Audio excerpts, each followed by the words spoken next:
In Burkina Faso's capital, Ouagadougou, people reported hearing the sound of heavy and sustained gunfire. Government denials that the army has seized control, along with reports of gun battles at numerous army barracks, all add to growing uncertainty in a country whose president seems conspicuous by his absence. Assurances that President Roch-Marc Christian Kabore is fine and still in charge may not be enough to satisfy many in a country that's seen at least half a dozen coups or attempted coups since independence in 1960. I strongly deny, first of all, the head of state has not been detained. No institution of the country has been threatened. So, as I said, these movements are localized. They are circumscribed, and we're following the evolution of those movements. Security operations began in earnest a day earlier as police clashed with anti-government protesters who blamed the government for failing to deal with armed groups in Burkina Faso. The defense minister characterized it as putting down an uprising. Protesters say the groups affiliated with Al-Qaeda and ISIL operate in the country with near impunity. We have seen enough. We don't want the crying. We don't want the orphans. We have seen enough. The president must leave. He has to leave. We support the soldiers. They must resist. We've heard that the army is going to take over, and we support the army. Tomorrow, the day after tomorrow, and even before tomorrow, we support the army. Attacks in recent years have killed an estimated 2,000 people and displaced 1.5 million. The targeting of civilians and soldiers has also become more frequent, and parts of the country's north and east are effectively no-go areas for government forces. A former French colony, the landlocked West African nation is home to an estimated 21 million people. The country is mineral rich, but most work in the agriculture sector as farmers and herders. High rates of poverty and food insecurity make Burkina Faso one of the least developed countries in the world. Green pastures for armed groups to take root. Zein Basravi, Al Jazeera. Henry Wilkins is a journalist on the ground in the capital. We'll be speaking to Henry in just a few moments. But first, here's one of the soldiers that Henry spoke to who's taking part in that uprising. Premier point, ouvrant des moyens adaptés à la lutte et des effectifs conséquents. Deuxième point, remplacement CMZA, CEMAT, DGANR.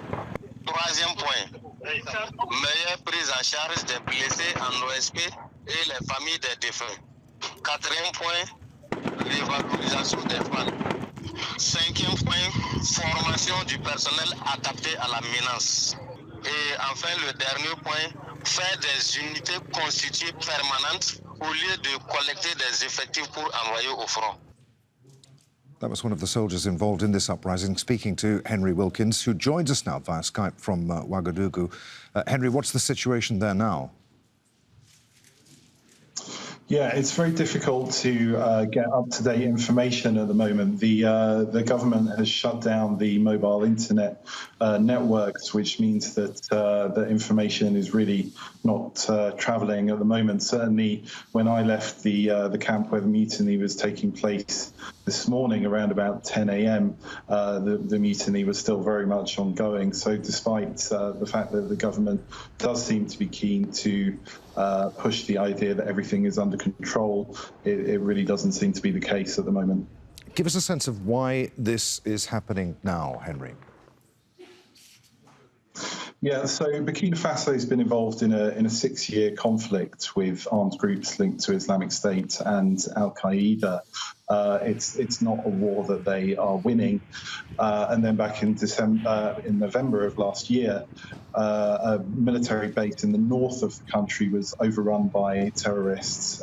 49 military were killed, and then it later transpired that the military base that was overrun hadn't been supplied with food for 2 weeks. So it led to many calls from people in the general public and within the military itself for the government to, up its game when it comes to dealing with this this war, which has taken over large parts of the countryside.